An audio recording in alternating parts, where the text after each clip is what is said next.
नमस्कार, स्वागत है आप सबका दिन भर की तमाम बड़ी और अहम खबरों के साथ मैं हूं कवींद्र। शुरुआत हेडलाइन से। सबसे वजनी जीएसएलवी मार्क 3 का श्रीहरिकोटा से सफल प्रक्षेपण, क्रू मॉड्यूल का टेस्ट सफल। राष्ट्रपति, उपराष्ट्रपति और प्रधानमंत्री ने दी बधाई।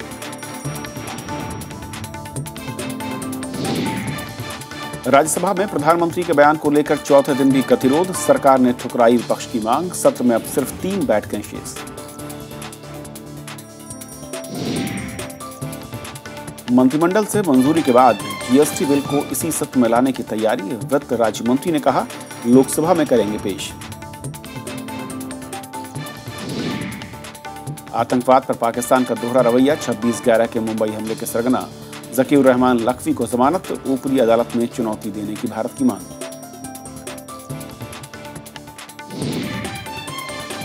पहाड़ों में बर्फबारी से उत्तर भारत में बढ़ा शीतलहर का प्रकोप। लेह और करगिल में तापमान पहुंचा 0 से 14 डिग्री नीचे। 52 ट्रेनें लेट।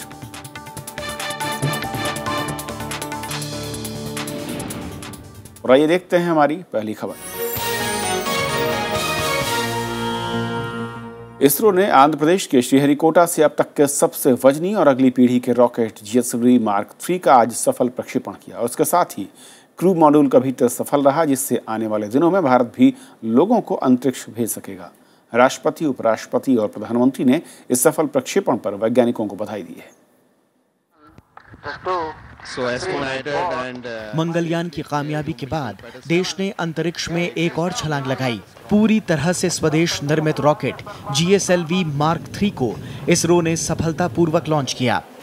भारत इससे दुनिया के उन देशों में शामिल हो गया है जो अंतरिक्ष में बड़े सैटेलाइट भेजने की काबिलियत रखते हैं।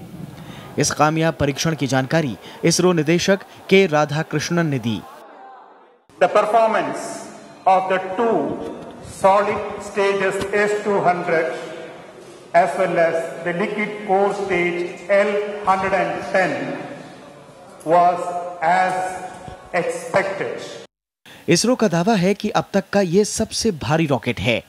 जीएसएलवी मार्क 3 का वजन 630 टन है। इसकी ऊंचाई करीब 42 मीटर है और यह करीब 4 टन का वजन ले जाने में सक्षम है। जीएसएलवी मार्क 3 को बनाने में 155 करोड़ रुपए की लागत आई है। इस प्रक्षेपण के साथ ही इसरो ने इंसान को अंतरिक्ष में ले जाने वाले क्रू मॉड्यूल का परीक्षण भी किया, जिसके बाद मानव रहित क्रू मॉड्यूल पैराशूट के जरिए बंगाल की खाड़ी में सफलतापूर्वक उतारा गया। We also had another experimental module in this mission, that is the unmanned crew module test to understand the re-entry characteristics. प्रधानमंत्री नरेंद्र मोदी ने इस कामयाबी पर वैज्ञानिकों को बधाई दी है। वहीं लोकसभा स्पीकर ने भी सदन में वैज्ञानिकों की इस उपलब्धि का जिक्र किया।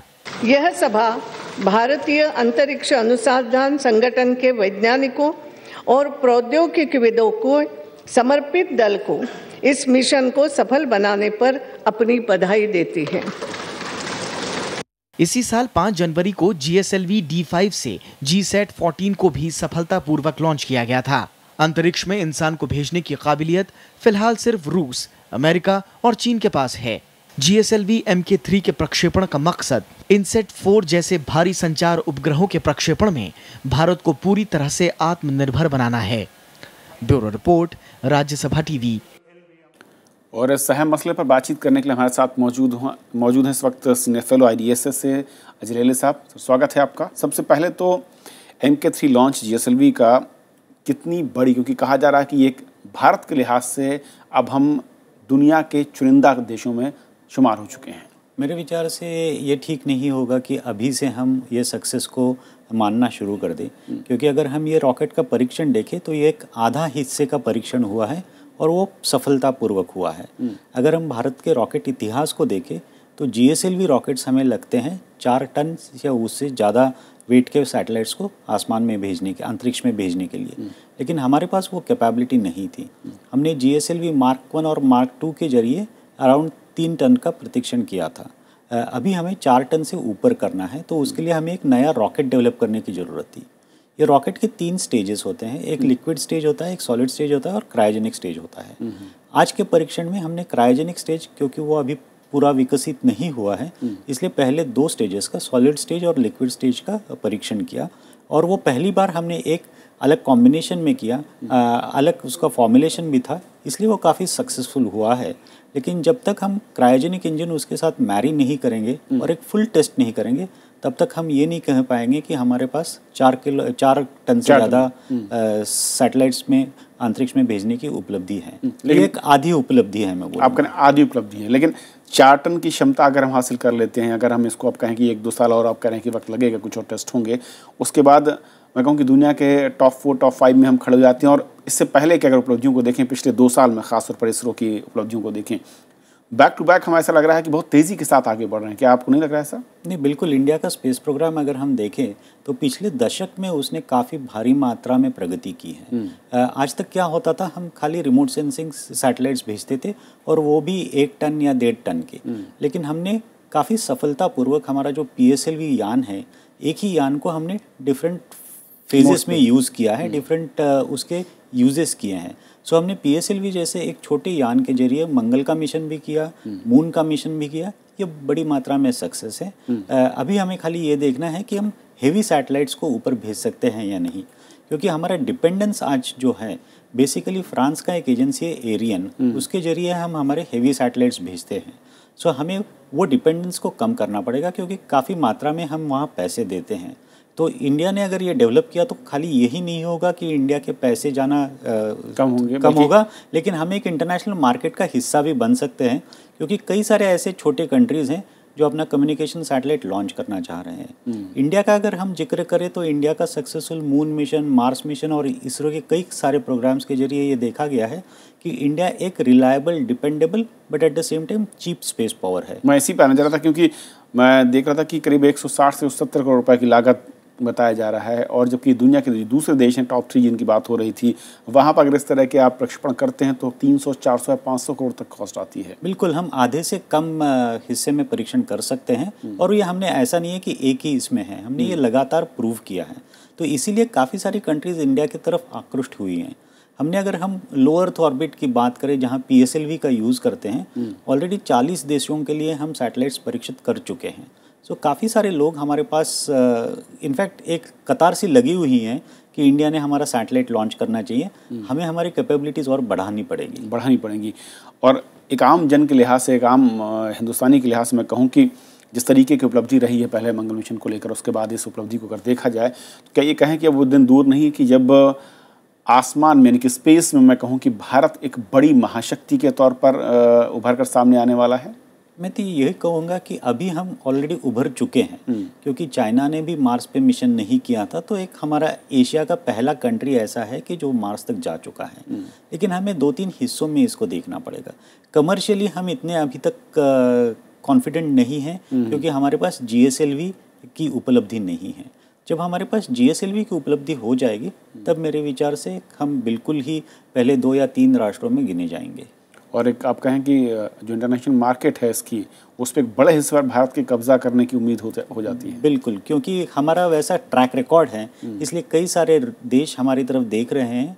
और दूसरी चीज़ ये भी है, अगर आप पूरा ग्लोबल जियोपॉलिटिक्स देखें तो इंडिया एक ऐसा मात्र देश है जो स्पेस फारिंग नेशंस हैं। इंडिया, यूएस की बात कीजिए, रशिया की कीजिए, चाइना की कीजिए, उनके इंटरनेशनल रिलेशंस हर कंट्री के साथ अच्छे नहीं हैं, वैसा इंडिया का नहीं है। सो हर कंट्री इंडिया को अपना एक दोस्त मानता है, और इसीलिए एक रिलायबल पार्टनर के जरिए वो देखना चाहता है। और मेरे विचार से आपका कॉस्ट और रिलायबिलिटी, ये 2 फैक्टर्स होंगे जिसमें आप बाकी सारा मार्केट काबिज कर सकते हैं। और क्या कहें कि जो मैन मिशन की बात हो रही है कि भारत उसकी तरफ कदम बढ़ा सकता है, उस लिहाज से कितना वक्त हमें भी और लग सकता है, और क्या ये कहें कि आने वाले कुछ वर्षों में उस तरह के मिशन भी शुरू हो सकते हैं? अगर हम आज का मिशन देखें तो एक क्रू मॉडल का हमने सफलतापूर्वक परीक्षण किया है। ये एक पहला, मैं तो ये कहूँगा कि एक बेबी स्टेप है, क्योंकि मैन मिशन के लिए हमें 8 या 10 साल और लग सकते हैं, क्योंकि कई सारी टेक्नोलॉजीज़ हमें विकसित करने की ज़रूरत है। लेकिन इंडिया का पूरा फोकस मैन मिशन की तरफ नहीं है, ये एक छोटा सा अंग है इसरो के स्पेस प्रोग्राम का, वो अपनी तेज़ी से आगे बढ़ता जाएगा। आज हमने पहला कदम रखा है। और जिस तरह की टेक्नोलॉजी और जो हम सिस्टम इस वक्त यूज़ कर रहे हैं अजय जी, क्या ये कहें कि जैसे आपने खुद कहा कि बहुत ही भरोसेमंद है, जो ट्रैक रिकॉर्ड हमारा रहा है, और न सिर्फ भरोसेमंद बल्कि सस्ता भी है। मैन मिशन को लेकर जिस तरह के प्रोजेक्ट रहे हैं दुनिया के अलग अलग, मैं खासतौर पर अगर यूएस और रशिया की बात करूं, इंडिया उस लिहाज से आपको लगता है कंप्यूटरली कितना चीपर हो सकता है अगर इन टेक्नोलॉजीज़ को हम आगे अपग्रेड कर रहे हैं? अगर हम आज का प्रोजेक्शन देखें तो 12,500 करोड़ रुपयों की ज़रूरत है मैंड मिशन करने के लिए। अगर हम मार्स मिशन से उसकी कंपैरिजन करें तो खाली 3 गुना ज़्यादा मार्स से हमें ज़्यादा पैसा चाहिए, और ये पैसा हमें ऐसा भी नहीं है कि आज चाहिए, ये आने वाले 10 साल में चाहिए। तो मेरे विचार से हम बहुत ही सस्ते में मैंड मिशन कर सकते हैं। अगर आप ग्लोबल इकोनॉमिक्स देखें पर्टिकुलरली स्पेस का, तो अब एक स्पेस कॉमर्स और एक स्पेस टूरिज्म करके भी उभर के आ रहा है। सो अब ऐसा नहीं है कि खाली कंट्रीज़ लोगों को स्पेस में भेजना चाह रही है साइंटिफिक एक्सपेरिमेंट्स के लिए, लोग घूमने के लिए भी वहाँ जाना चाह रहे हैं। तो ये काफ़ी फ्यूचरिस्टिक प्रोजेक्शंस है, बट आने वाले 15 या 20 साल में स्पेस टूरिज्म भी बड़े मात्रा में उभर कर आएगा, और अगर इंडिया उस समय एक चीप ऑप्शन उपलब्ध करेगा तो मेरे विचार से इंडिया वो भी मार्केट काबिज कर सकता है। तो आप कह रहे हैं कि जिस तरीके से एशिया के बाज़ारों में चाइनीज़ माल का मैं कहूँ कि जमावड़ा और कब्ज़ा रहता है, स्पेस में मैं कहूँ कि भारत चीन से कहीं आगे निकल चुका है। मैं ये नहीं कहूँगा चीन से आगे निकल चुका है, लेकिन ठीक है कि भारत का एक अपना भी प्लेस है। भारत का अपना प्लेस है। आम आदमी के लिहाज से इस तरह के मिशन जो हैं वो किस तरीके से डायरेक्टली या इनडायरेक्टली उनके लिए फ़ायदेमंद साबित होते हैं? हर एक मिशन आम आदमी के लिए फ़ायदेमंद नहीं होता, क्योंकि 2-3 मिशंस जब इकट्ठे किए जाते हैं और उसके रिजल्ट्स आते हैं तब फ़ायदेमंद होते हैं। अगर आप आज देखें, कम्युनिकेशन सैटेलाइट हम आसमान में भेजते हैं। कम्युनिकेशन सैटेलाइट्स की यूटिलिटी तो सबको पता है कि आपका नॉर्मल कम्युनिकेशन के लिए, आपके मोबाइल कम्युनिकेशन के लिए, आपके टेलीविज़न कम्युनिकेशन के लिए ये सैटेलाइट की बहुत बड़ी मात्रा में ज़रूरत होती है। तो आज हमने कम्युनिकेशन सैटेलाइट्स भेजने के लिए जो एक पहला कदम उठाया है वो महत्वपूर्ण है। इसके बाद 2 साल बाद जब इसके साथ हम क्रायोजेनिक इंजन लगाएंगे और पूरा GSLV जाएगा, तब हम एक कम्युनिकेशन सैटेलाइट आसमान में भेज पाएंगे। और कम्युनिकेशन सैटेलाइट का खाली कमर्शियल यूटिलिटी नहीं है, उसका काफ़ी सोशियो इकोनॉमिक डायमेंशंस है। आपका टेलीमेडिसिन इसके ऊपर निर्भर है, आपका वेदर का जो इन्फॉर्मेशन है उसका अगर आपको रियल टाइम में लोगों के पास पहुंचाना है तो ये सैटेलाइट्स की ज़रूरत होती है। तो कई सारी चीज़ें हैं जो आम आदमी के लिए बाद में काम आएगी। अभी भी अगर हम देखें, कम्युनिकेशन सैटेलाइट्स ऐसा नहीं हम भेज नहीं रहे हैं, हम दूसरी कंट्री की हेल्प लेके भेज रहे हैं। तो अगर हम हमारी कंट्री से ही वो भेजें तो हम कॉस्ट में कमती लाएंगे। तो कहीं ना कहीं ये पूरे कम्युनिकेशन व्यवसाय के ऊपर भी उसका काफ़ी पॉजिटिव इम्पैक्ट रहेगा और कॉस्ट कम हो जाएगा। और आने वाले वर्षों में ये कहूँगा कि आम आदमी को इससे काफ़ी सुविधा रहेगी। और दूसरा, देश के लिहाज से अगर मैं कहूँ तो एक बड़ा हिस्सा मैं कहूँ कि प्रक्षेपण के लिए दूसरे देशों पर हमें खर्च करना पड़ता था, और जब हम टेक्निक अपनी ला रहे हैं, सस्ती तकनीक के ज़रिए हम न सिर्फ अपने मैं कहूँ कि प्रक्षेपण कर रहे हैं, बल्कि दूसरे छोटे छोटे कंट्रीज़ के भी हम सैटेलाइट्स को प्रक्षेपित कर रहे हैं। यानी कि यहाँ से भी आमदनी मैं कहूँ, पहले जो खर्च था वो न सिर्फ कम हुआ है बल्कि आमदनी का ज़रिया भी एक बन रहा है। नहीं, बिल्कुल। अगर हम ये देखें तो आने वाले कई सालों में ऐसा होगा कि इंडिया का स्पेस प्रोग्राम कॉस्ट इवन हो जाएगा, क्योंकि हम इतना पैसा कमा पाएंगे कि जो हमने रिसर्च और डेवलपमेंट के लिए इन्वेस्ट किया है उससे कई ज़्यादा पैसा हम कमा पाएंगे। तो डेफिनेटली हम कॉस्ट इवन कर देंगे। और इस तरह के जब बड़े प्रोजेक्ट्स चल रहे हों, एक के बाद एक बात, एक जाहिर सवाल उठता है कि क्या हम इस तरह की प्लानिंग के साथ चल रहे हैं कि पहले इस प्रोजेक्ट को, या फिर कहूँ कि अचानक, या कितने बरस लगते हैं इस तरह की प्लानिंग को एग्जीक्यूट करने में? नहीं, अगर हम देखें तो मार्स मिशन की बात कीजिए या मामूल मिशन की बात कीजिए या आज भी जो सक्सेस मिला है उसकी बात कीजिए, ये कई दशकों से प्रोजेक्ट्स प्लान रहते हैं। इसमें कई सारी इनिशियल इन्वेस्टमेंट्स की जाती हैं। अगर हम पूरा इसरो का बजट भी देखें तो हर साल में छोटा छोटा पैसा ये छोटे छोटे प्रोजेक्ट्स के लिए दिया जाता था। तो हमने एक शुरुआत की है 1990s के बाद, जहां हमने स्पेस को एक दूसरे नज़रिए से देखा है। 2006 में मैं ये कहना चाहूँगा कि बेंगलोर में एक साइंटिस्ट की 50 मेजर टॉप साइंटिस्ट, जहाँ पे अपने हमारे पुराने राष्ट्रपति महोदय अब्दुल कलाम साहब भी मौजूद थे, उनका एक मीटिंग हुआ था और उसमें ये डिसीजन किया गया था कि सोशो इकोनॉमिक डेवलपमेंट के लिए जो सैटेलाइट्स की रिक्वायरमेंट है वो कई मात्रा में हम कंप्लीट कर चुके हैं। आज हम देखेंगे तो आपका इंडिया मेट्रोलॉजिकल डिपार्टमेंट को जो ज़रूरत होती है इन्फॉर्मेशन की वो मिलती है। साइक्लोनिक स्टॉर्म्स का अगर हम प्रेडिक्शन देखेंगे तो इंडिया बहुत अच्छी तरह से कर पा रहा है। ये सब पॉसिबल है क्योंकि over a period of time हमने सैटेलाइट टेक्नोलॉजी में इन्वेस्टमेंट किया था। तो हमने कम्युनिकेशन में और एविएशन मेट्रियोलॉजी में भी बोलिए या नॉर्मल मेट्रियोलॉजी में भी बोलिए, एग्रीकल्चर मेट्रियोलॉजी में भी बोलिए, हमने काफ़ी इन्वेस्टमेंट की थी। अब हम दूसरे चरण पे जा रहे हैं। अभी सबसे इंटरेस्टिंग प्रोग्राम इंडिया का हो रहा है वो नेविगेशनल सैटेलाइट का प्रोग्राम है। पूरी दुनिया के ऊपर GPS के द्वारा US का आधिपत्य होता है, तो इंडिया एक खुद के लिए सिस्टम बनाना चाहता है। ये एक रीजनल सिस्टम होगा जिसमें 7 सैटेलाइट्स होंगे। हम ऑलरेडी 3 सैटेलाइट्स लॉन्च कर चुके हैं। 2015 में ये सिस्टम ऑपरेशनल हो जाएगा। सो ये एक नई चीज़ें डेवलप हो रही है। जैसे मोबाइल टेक्नोलॉजी डेवलप होती है, पहले तो नेविगेशन की बात किसी को पता भी नहीं चलती थी, लेकिन आज मोबाइल के जरिए लोग नॉर्मल नेविगेशन सिटीज़ में करते हैं यहाँ से दूसरी जगह जाने के लिए। तो एक बड़ा मार्केट उपलब्ध हो रहा है और इंडिया राइट टाइम में उसमें एंटर हो रहा है। ऐसा एक आखिरी सवाल, क्योंकि जब भी इस तरह की टेक्नोलॉजी की बात आती है, कहा जाता है कि हम जो डेवलप्ड कंट्रीज़ हैं उनसे टेक्नोलॉजी के लिहाज से कुछ स्टेप्स पीछे रहते हैं।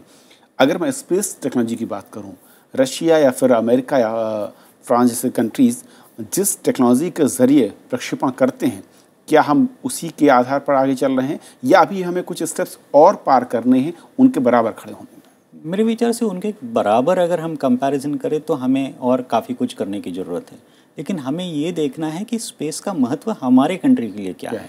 हमें ऐसे ही ब्लाइंडली कॉपी करने की ज़रूरत नहीं है कि अमेरिका मार्स पे गया, वो किसी प्लूटो पे गया, किसी और प्लैनेट पे गया तो हमें भी जाना है। हमें हमारी ज़रूरत देखनी है। अगर हम इसरो का शुरुआत से ही देखें तो एम्फसिस रहा है सोशो इकोनॉमिक डेवलपमेंट का। उस जरिए अगर हम देखें हमारे सैटेलाइट्स ने टेली मेडिसिन, टेली एजुकेशन और कई सारी चीज़ें हैं जिसका सोशल रिलेवेंस है, इसमें उसको यूज़ किया है। हमारा जो IT टेक्नोलॉजी विकसित हुआ है, कहीं ना कहीं उसके पीछे हमारा स्पेस भी है। आप अगर मोबाइल टेलीफोनी करते हैं तो कहीं ना कहीं आप स्पेस सिस्टम्स को भी यूज़ करते हैं। तो ये बेसिकली हमारा अप्रोच रहा है सोशो इकोनॉमिक डेवलपमेंट का। तो हमें ऐसी कंपैरिजन करने की ज़रूरत नहीं है। हमने हमारी जो रिक्वायरमेंट्स हैं उसके हिसाब से इन्वेस्टमेंट किया है। चलिए, बहुत शुक्रिया अजय साहब इस पूरे मसले पर बातचीत करने के लिए आपका। तो ये थी हमारी पहली खबर। ब्रेक के बाद आपका फिर से स्वागत है। मंत्रिमंडल से मंजूरी के बाद सरकार इसी सत्र में GST बिल को लाने की तैयारी में है। केंद्रीय वित्त राज्य मंत्री जयंत सिन्हा ने कहा कि बिल भले ही पारित न हो सके, लेकिन सरकार की पूरी कोशिश है कि बिल को इसी सत्र में लोकसभा में पेश किया जाए। गौरतलब है कि पिछले 7 साल से बिल लंबित है और मौजूदा NDA सरकार का दावा है कि अब उसने राज्यों को भी इसके लिए मना लिया है। अभी कैबिनेट ने कल पास कर दिया है और अब जैसे हम लोगों को समय मिलता है हम लोग उसको इंट्रोड्यूस कर देंगे। इस सेशन में उसको पारित तो करना असंभव है, इसलिए अब अगले सत्र में इस पे चर्चा होगी और बहस होगा। पाकिस्तान की पुलिस ने पेशावर के स्कूल में हुए बर्बर आतंकवादी हमले की जांच शुरू कर दी है। पाकिस्तानी फौज ने बड़ी कार्रवाई करते हुए 57 आतंकवादियों को ढेर कर दिया। सेना का कहना है कि अफगानिस्तान ने भी आतंकवादियों के खिलाफ कार्रवाई का भरोसा दिलाया है। पेशावर के आर्मी पब्लिक स्कूल में तालिबान की बर्बर कार्रवाई की जांच शुरू हो गई है। जांच एजेंसी के सदस्यों ने गुरुवार को स्कूल का दौरा कर सबूत जमा किए। सेना की विशेष टीम इसमें मदद कर रही है। खैबर पख्तूनख्वा प्रांत के IG नसीर दुर्रानी ने कहा कि इस जांच का मकसद आतंकवादियों के मददगारों का सुराग ढूंढना है। We are trying to find out their facilitator, we are trying to find out their sleeper cell। वो जहाँ कहीं भी हैं, चाहे वो पेशावर में हैं या किसी और जगहों के ऊपर है। तो आई एम श्योर विद अभी जिस तरीके के साथ हमने क्राइम सीन इन्वेस्टिगेशन शुरू की है, वी विल इंशाल्लाह फाइंड आउट ऑल्सो। हमले के बाद खैबर पख्तूनख्वा के कबायली इलाकों में आतंकवादियों पर पाकिस्तानी सेना की कार्रवाई तेज हो गई है। इसी इलाके में फिदायीन हमलावरों को ट्रेनिंग दी जाती है। पाकिस्तानी फौज ने आतंकवादियों के ठिकानों पर 20 हवाई हमले किए। इनमें कम से कम 57 आतंकी मारे गए। पाकिस्तान ने बुधवार को आतंकवादियों के खिलाफ एक सप्ताह में राष्ट्रीय योजना बनाने का ऐलान किया था। मंगलवार को तहरीके तालिबान पाकिस्तान के 6 आतंकवादियों ने स्कूल में हमला कर 132 बच्चों समेत 148 की जान ले ली थी। भारत समेत दुनिया भर में इस हमले की तीखी आलोचना हुई। Bureau report, Rajya Sabha TV.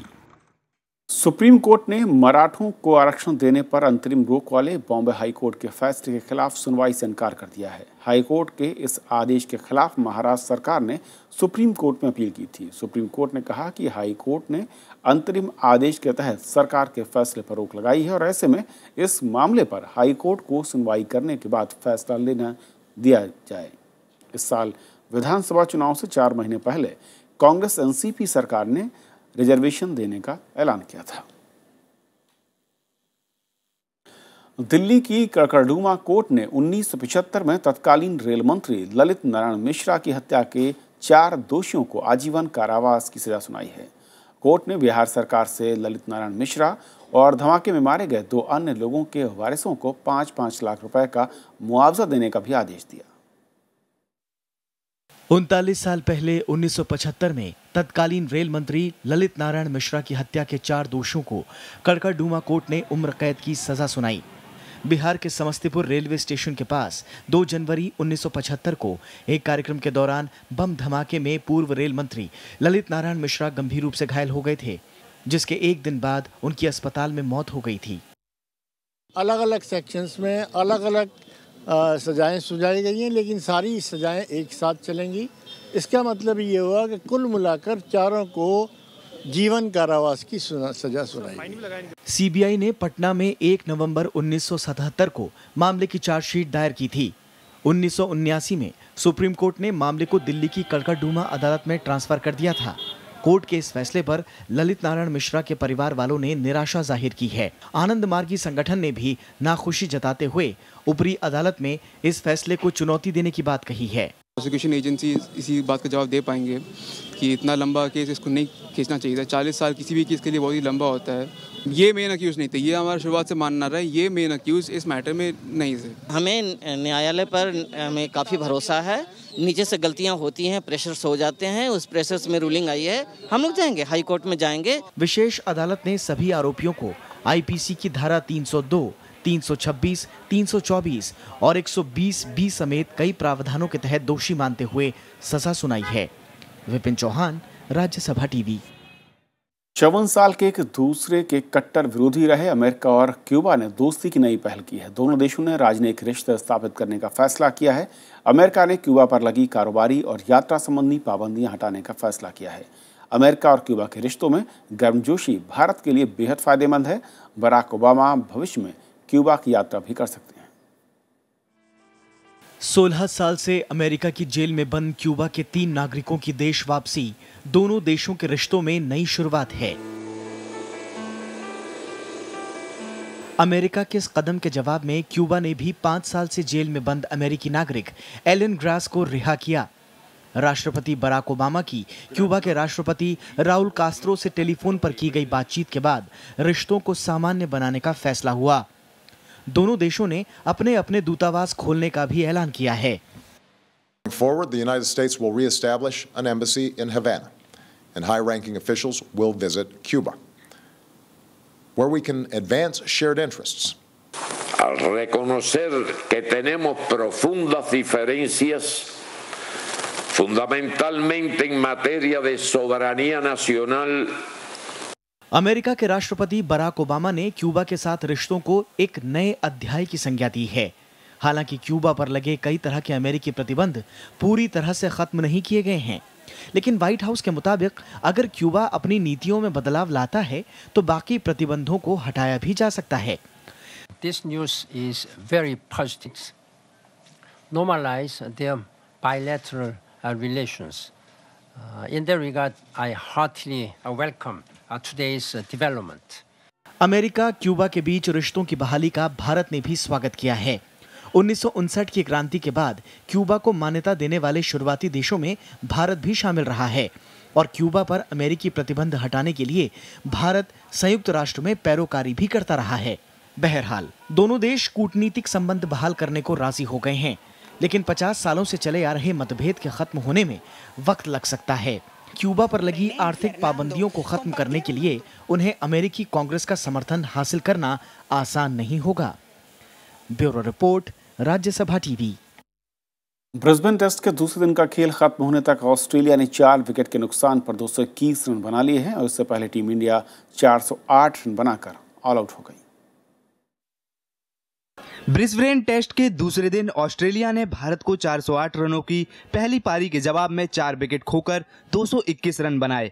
Australia अभी टीम इंडिया के स्कोर से 187 रन पीछे है। ऑस्ट्रेलियाई बल्लेबाज रोजर्स 55 रन बनाकर आउट हुए, जबकि स्मिथ 65 रन बनाकर क्रीज पर हैं। भारत की ओर से उमेश यादव ने 3 विकेट झटके, जबकि आर अश्विन को 1 विकेट मिला। टेस्ट के दूसरे दिन टीम इंडिया ऑस्ट्रेलिया के सामने बड़ा स्कोर खड़ा करने में नाकाम रही। दूसरे दिन भारत ने 4 विकेट पर 311 रन से आगे खेलना शुरू किया, लेकिन पूरी टीम महज 97 रन ही जुटा सकी। ऑस्ट्रेलिया की तरफ से हेजलवुड ने 68 रन देकर 5 विकेट लिए। Bureau report, Rajya Sabha TV. तो खबरों के सफर में इतना ही। नमस्कार।